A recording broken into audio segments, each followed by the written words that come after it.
Atos 13. Na igreja de Antioquia havia profetas e mestres: Barnabé, Simeão, chamado Níger, Lúcio de Cirene, Manaém, que fora criado com Herodes o tetrarca, e Saulo. Enquanto adoravam o Senhor e jejuavam, disse o Espírito Santo: Separem-me Barnabé e Saulo para a obra a que os tenho chamado. Assim, depois de jejuar e orar, impuseram-lhes as mãos e os enviaram. Enviados pelo Espírito Santo, desceram a Seleucia e dali navegaram para Chipre. Chegando em Salamina, proclamaram a palavra de Deus nas sinagogas judaicas. João estava com eles como auxiliar. Viajaram por toda a ilha, até que chegaram a Pafos. Ali encontraram um judeu chamado Bar-Jesus, que praticava magia e era falso profeta. Ele era assessor do procônsul Sérgio Paulo. O procônsul, sendo homem culto, mandou chamar Barnabé e Saulo, porque queria ouvir a palavra de Deus. Mas Elimas, o mágico, esse é o significado do seu nome, opôs-se a eles e tentava desviar da fé o procônsul. Então Saulo, também chamado Paulo, cheio do Espírito Santo, olhou firmemente para Elimas e disse: Filho do diabo e inimigo de tudo o que é justo, você está cheio de toda espécie de engano e maldade. Quando é que vai parar de perverter os retos caminhos do Senhor? Saiba agora que a mão do Senhor está contra você, e você ficará cego e incapaz de ver a luz do sol durante algum tempo. Imediatamente vieram sobre ele névoa e escuridão, e ele, tateando, procurava quem o guiasse pela mão. O procônsul, vendo o que havia acontecido, creu, profundamente impressionado com o ensino do Senhor. De Pafos, Paulo e seus companheiros navegaram para Perge, na Panfilha. João os deixou ali e voltou para Jerusalém. De Perge, prosseguiram até Antioquia da Psídia. No sábado, entraram na sinagoga e se assentaram. Depois da leitura da lei e dos profetas, os chefes da sinagoga lhes mandaram dizer: Irmãos, se vocês têm uma mensagem de encorajamento para o povo, falem. Pondo-se de pé, Paulo fez sinal com a mão e disse: Israelitas e gentios que temem a Deus, ouçam-me. O Deus do povo de Israel escolheu nossos antepassados e exaltou o povo durante a sua permanência no Egito. Com grande poder, os fez sair daquele país e os aturou no deserto durante cerca de 40 anos. Ele destruiu 7 nações em Canaã e deu a terra delas como herança ao seu povo. Tudo isso levou cerca de 450 anos. Depois disso, ele lhes deu juízes até o tempo do profeta Samuel. Então o povo pediu um rei, e Deus lhes deu Saul, filho de Quis, da tribo de Benjamim, que reinou 40 anos. Depois de rejeitar Saul, levantou-lhes Davi como rei, sobre quem testemunhou: Encontrei Davi, filho de Jessé, homem segundo o meu coração. Ele fará tudo o que for da minha vontade. Da descendência desse homem, Deus trouxe a Israel o Salvador Jesus, como prometera. Antes da vinda de Jesus, João pregou um batismo de arrependimento para todo o povo de Israel. Quando estava completando sua carreira, João disse: Quem vocês pensam que eu sou? Não sou quem vocês pensam. Mas eis que vem depois de mim aquele cujas sandálias não sou digno nem de desamarrar.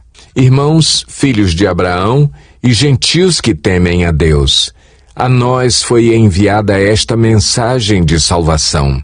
O povo de Jerusalém e seus governantes não reconheceram Jesus, mas, ao condená-lo, cumpriram as palavras dos profetas que são lidas todos os sábados. Mesmo não achando motivo legal para uma sentença de morte, pediram a Pilatos que o mandasse executar. Tendo cumprido tudo o que estava escrito a respeito dele, tiraram-no do madeiro e o colocaram num sepulcro. mas Deus o ressuscitou dos mortos, e, por muitos dias, foi visto por aqueles que tinham ido com ele da Galiléia para Jerusalém. Eles agora são testemunhas dele para o povo. Nós lhes anunciamos as boas novas. O que Deus prometeu a nossos antepassados, ele cumpriu para nós, seus filhos, ressuscitando Jesus, como está escrito no Salmo 2: Tu és meu filho, eu hoje te gerei. O fato de que Deus o ressuscitou dos mortos para que nunca entrasse em decomposição é declarado nestas palavras: Eu lhes dou as santas e fiéis bênçãos prometidas a Davi. Assim, ele diz noutra passagem: Não permitirás que o teu santo sofra decomposição.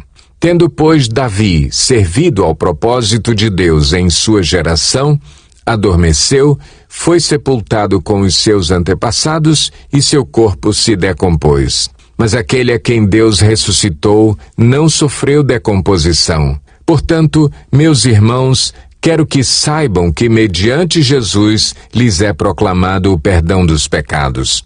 Por meio dele, todo aquele que crê é justificado de todas as coisas das quais não podiam ser justificados pela lei de Moisés.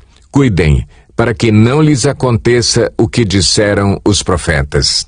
Olhem, escarnecedores, admirem-se e pereçam, pois nos dias de vocês farei algo que vocês jamais creriam se alguém lhes contasse. Quando Paulo e Barnabé estavam saindo da sinagoga, o povo os convidou a falar mais a respeito dessas coisas no sábado seguinte.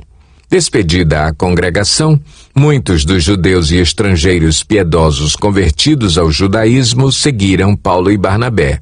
Estes conversavam com eles, recomendando-lhes que continuassem na graça de Deus. No sábado seguinte, quase toda a cidade se reuniu para ouvir a palavra do Senhor. Quando os judeus viram a multidão, ficaram cheios de inveja e, blasfemando, contradiziam o que Paulo estava dizendo. Então Paulo e Barnabé lhes responderam corajosamente: Era necessário anunciar primeiro a vocês a palavra de Deus. Uma vez que a rejeitam e não se julgam dignos da vida eterna, agora nos voltamos para os gentios, pois assim o Senhor nos ordenou. Eu fiz de você luz para os gentios, para que você leve a salvação até aos confins da terra. Ouvindo isso, os gentios alegraram-se e bendisseram a palavra do Senhor, e creram todos os que haviam sido designados para a vida eterna. A palavra do Senhor se espalhava por toda a região. Mas os judeus incitaram as mulheres piedosas de elevada posição e os principais da cidade. E, provocando perseguição contra Paulo e Barnabé, os expulsaram do seu território.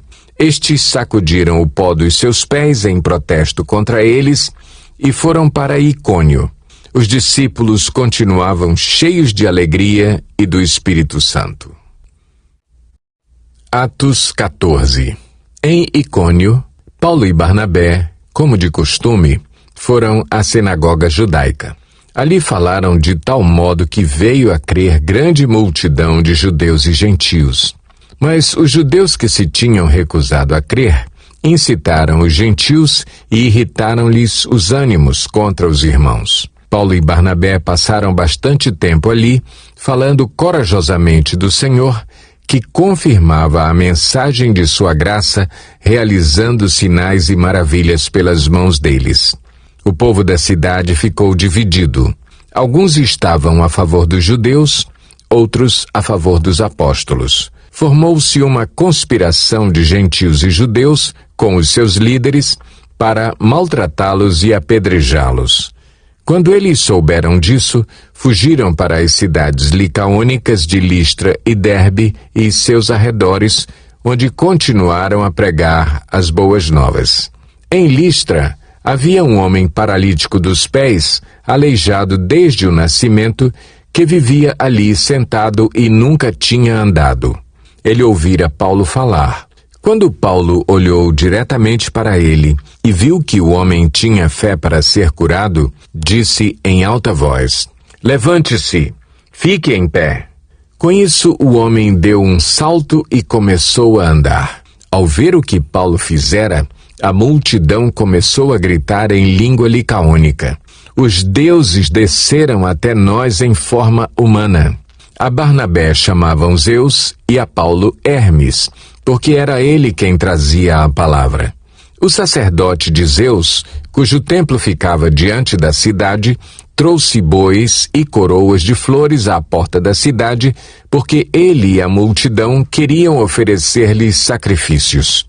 Ouvindo isso, os apóstolos Barnabé e Paulo rasgaram as roupas e correram para o meio da multidão, gritando: homens, por que vocês estão fazendo isso? Nós também somos humanos como vocês. Estamos trazendo boas novas para vocês, dizendo-lhes que se afastem dessas coisas vãs e se voltem para o Deus vivo, que fez o céu, a terra, o mar e tudo o que neles há. No passado ele permitiu que todas as nações seguissem os seus próprios caminhos. Contudo, Deus não ficou sem testemunho. Mostrou sua bondade, dando-lhes chuva do céu e colheitas no tempo certo, concedendo-lhes sustento com fartura e um coração cheio de alegria.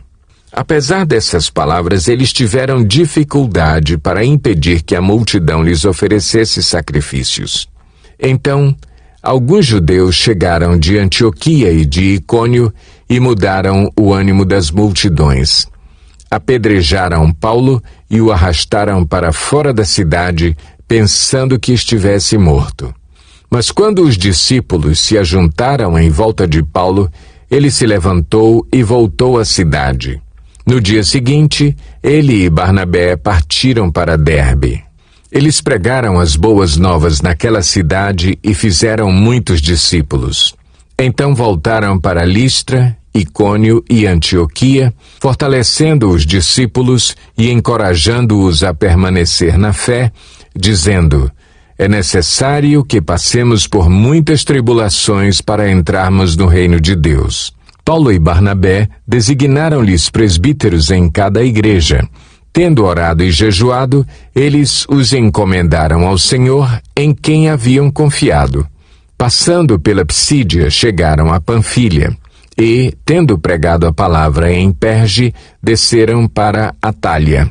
De Atália, navegaram de volta a Antioquia, onde tinham sido recomendados à graça de Deus para a missão que agora haviam completado. Chegando ali, reuniram a igreja e relataram tudo o que Deus tinha feito por meio deles e como abrira a porta da fé aos gentios. E ficaram ali muito tempo com os discípulos.